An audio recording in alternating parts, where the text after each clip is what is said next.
না লাবণ্য, কাল রাতে তোমরা যখন মাটি খুঁড়ে আসল গয়না ভেবে নকল গয়না বার করছিলে তখন আমি ওখানে উপস্থিত ছিলাম। তার মানে কাল রাতে তুমি বাগানে ছিলে? ছিলাম।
আমি নিজে চোখে তোমাদের গাছের তলা থেকে গয়নার বাক্স বের করতে দেখেছি। হ্যাঁ, অবশ্য প্রমাণ আরও আছে। আজ সকালে সেজ বৌদি আমি যখন ব্রাশ করতে করতে তোমার ঘরে যাই তখন দেখি। আরে আর বস বস বস, খেলা দেখ খেলা দেখ খেলা দেখ। গম্ভীর কি মারছে দেখ।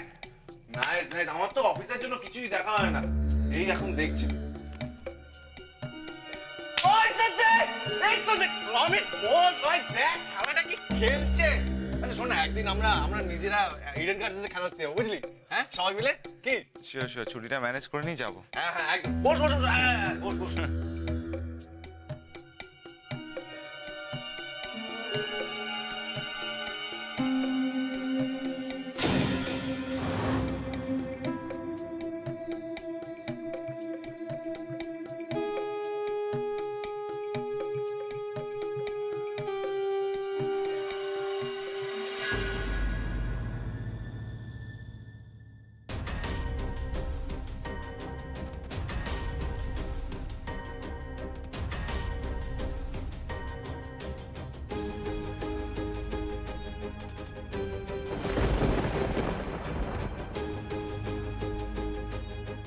মায়ের ঘরের দরজার সামনে লেগে থাকা কাদার দাগ আর তোমার ঘরের মেঝেতে লেগে থাকা কাদার দাগ দুটোই সেম।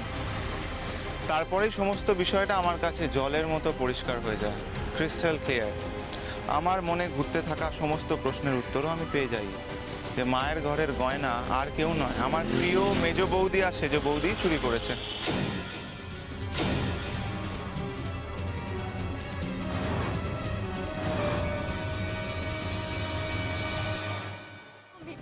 তুমি একবার ভেবে দেখেছো এই পুরো ব্যাপারটা যদি আজকে জানাজানি হয়ে যায় তাহলে বাড়ি থেকে কেউ শিস্তি মেস্তিকে মেনে নিতে পারবে বলো?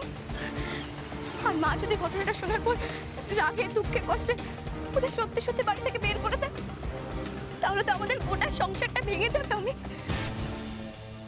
আর সব থেকে বড় ব্যাপার কি জানো তো, মা হয়তো এই গয়না হারিয়ে যাওয়ার দুঃখটা মেনে নিতে পারে, কিন্তু এই বয়সে এসে সংসার ভেঙে যাওয়ার কষ্টটা মা বা বাবা কেউ মেনে নিতে পারবে না। মা তখন বলছিল, তুমি শুনছিলে না, যে এই হারিয়ে যাওয়া গয়নাগুলি আমাদের সংসারের সৌভাগ্যের প্রতীক। আজকে সেই হারিয়ে যাওয়া গয়নাগুলো ফেরত আসার পর যদি আমাদের সংসারটাই ভেঙে যায় তাহলে কিসের সৌভাগ্য বলো? সংসারের কিছু কিছু সত্যি সংসারের সুখ শান্তির জন্য ঢেকে রাখতে হয় অমিত। তাই আমরা এই সত্যিটাকে খুব যত্ন করে ঢেকে রাখবো, কেউ জানতে পারবে না। আর তোমাদেরও আমাকে একটা কথা বলতে হবে, এরপরে আর যে কোনো বিপদে পড়ো না কেন আর কাউকে না বলতে পারো, অন্তত আমাদের দুজনকে বলবো। আর হাত জোর করে বলছি, আজ যেটা করলে ভবিষ্যতে এটা রিপিট করো না প্লিজ।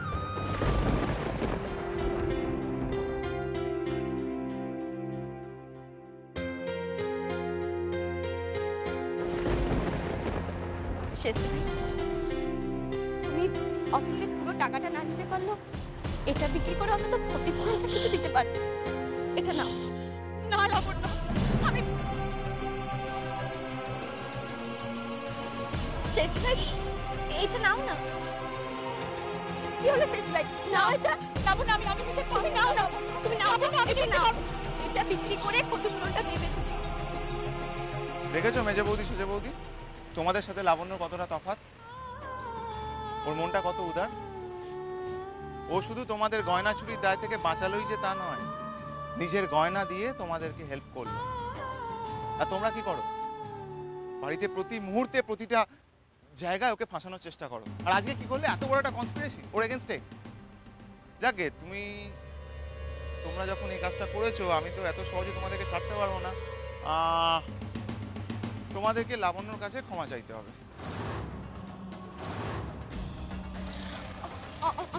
অমিত, আমার কথাটা শোনো।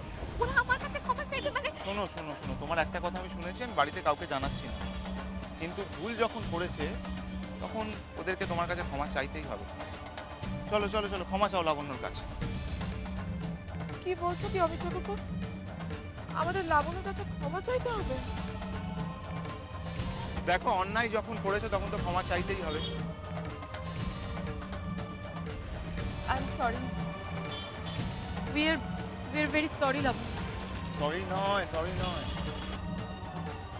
ক্ষমা চাইতে বলেছি। কাছে গিয়ে হাত জোর করে ক্ষমা চাও।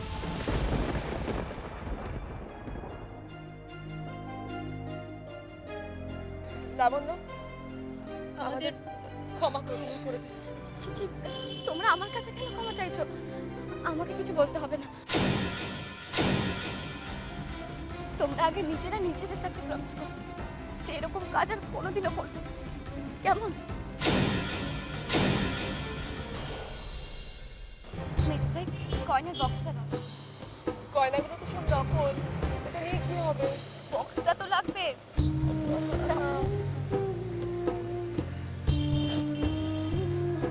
দিয়ে দাও।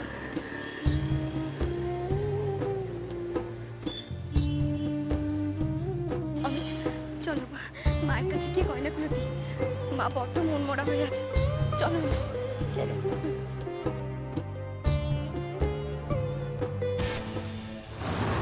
ক্ষমা? ক্ষমা মাই ফুট! জুতো মেরে গরুদান করা হচ্ছে। দরদ দেখে হাত থেকে বালা খুলে দিচ্ছে। আমার মার শাস্তি আমাদের দাঁড় করিয়ে ক্ষমা চাপাচ্ছে। হ্যাঁ, তুই চিন্তা করিস না সেজন্য। এই অপমানের বদলা আমি যদি না নিতে পারি, তাহলে আমার নামও সুচন্দা নয়। ও দিদি, তুমি কি সত্যি সত্যি কাশিবাসি হয়ে গেলে নাকি গো? হ্যাঁ রে হরেকেষ্ট, এমন পুণ্যস্থানে একবার কেউ এলে তার কি ফিরে যেতে মন চায়? এই দেখ না হরেকেষ্ট, গঙ্গা স্নান সেরে এসে রান্না চাড়ালাম। আজ 100 কাঙালি ভোজন করাবো রে। দিদি গো, এবার তুমি আমাকে না দেখলে আমারও যে কাঙালির মতো দশা হবে গো। তা আসল কাজটা কবে করবে? আসল কাজটা তো হবে পয়লা বৈশাখে। আর সেদিনই তুই অমিত রায়ের ভবলীলা একেবারে সাঙ্গ করে দিবি। আজ 100 কাঙালি ভোজন করাচ্ছে, সেদিন আনন্দে উন্মাদনায় একেবারে 1000 কাঙালি ভোজন করাবো। এই তো আমার বাঘের বাচ্চার, মানে আমার দিদির মতো কথা বলছো। আচ্ছা, এবারে ওই ব্লু প্রিন্টটা আমাকে একটু বুঝিয়ে দাও না, এটা শুনি। শোন হরেকৃষ্ণ,